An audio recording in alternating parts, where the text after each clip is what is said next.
Hi, everybody. This is Clint Baderis with Why We Must All Become Digital Citizens at Pueblo West High School. First of all, what is digital citizenship? Digital citizenship refers to the use of technology in a responsible fashion in order to engage with society. Why is digital citizenship important? Technology is something that's utilized by the majority of people on a daily basis, from cell phones to computers to tablets.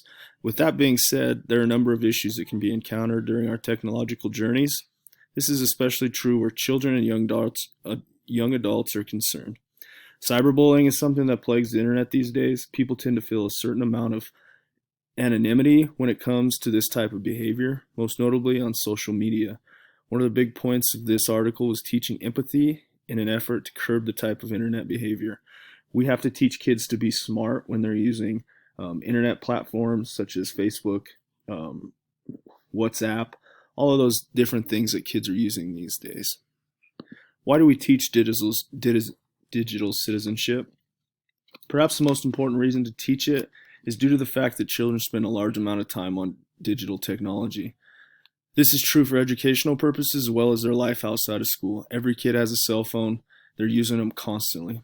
By educating them on digital citizenship, we can keep them safe and keep them from doing things that could potentially get themselves into trouble. We're all aware of the dangers that lurk on the internet. We make sure to watch these sites children are visiting, as well as adding safeguards to keep them from viewing things they should not. However, one aspect that can't be overlooked is the danger of spending an excessive amount of time online and on devices. We learned from GoGuardian in 2019 that there have been documented correlations between extended use of technology and physical and psychological issues, including mental stress, eye problems, ergonomic issues, and even dietary issues. With that being said, it is important to remain vigilant when it comes to the amount of time students spend on digital devices. It is important to make sure that time is limited and breaks are taken in an effort to maximize the physical effects associated with technology use. This is absolutely something that we're seeing right now. I know lots of kids are caught up in their homes. I know I see it with my kids. They're wanting to be on the iPad, the cell phone constantly, and we need to monitor the amount of time that they're using those devices. Why does digital citizenship matter? Digital citizenship is so vital due in part to the fact that it has become our primary means of communication, education, and entertainment, especially at this time when we're e-learning. Kids are constantly using them.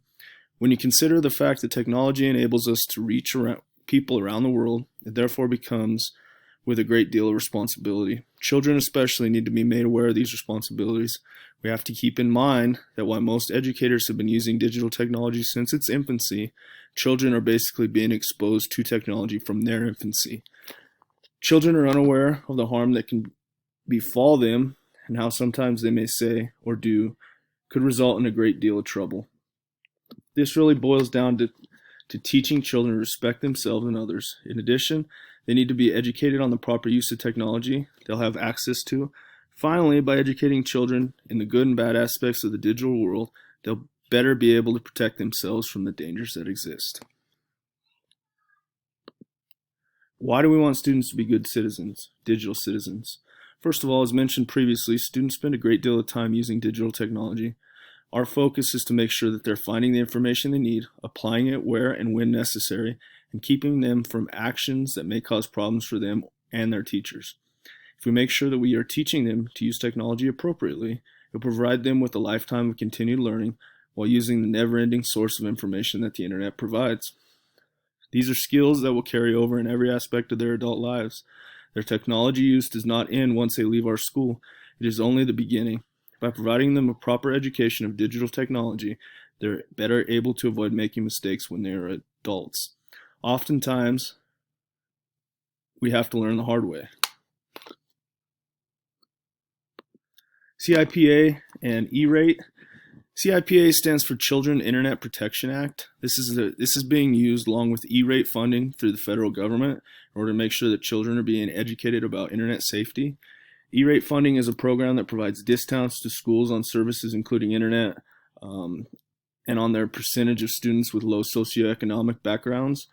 The program has been vital to helping schools obtain funding for technology equipment.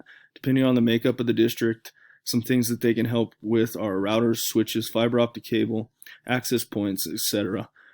By as much as 90%, they're helping these schools. According to Morgan, in order for schools to obtain funding, they're required to filter internet content to protect students and be SIPA compliant. This means that students are required to learn about internet safety during the school year. How do we ensure digital citizenship? So where do we as educators and administrators go to get help with creating a culture of digital citizenship? There are two great resources which provide a wide variety of activities for children and guides for implementing digital citizenship guidelines. These are fantastic ways to ensure you've covered all the bases with internet safety, cyberbullying, and appropriate online behavior is concerned. First resource is Common Sense, E-Rate, and SIPA Toolkit for Administrators. I've attached the link here. The second source is a Common Sense Education Toolkit for Teachers. Regardless of which one of these digital citizenship coins you are on, these sites will provide you with all you need to know moving forward.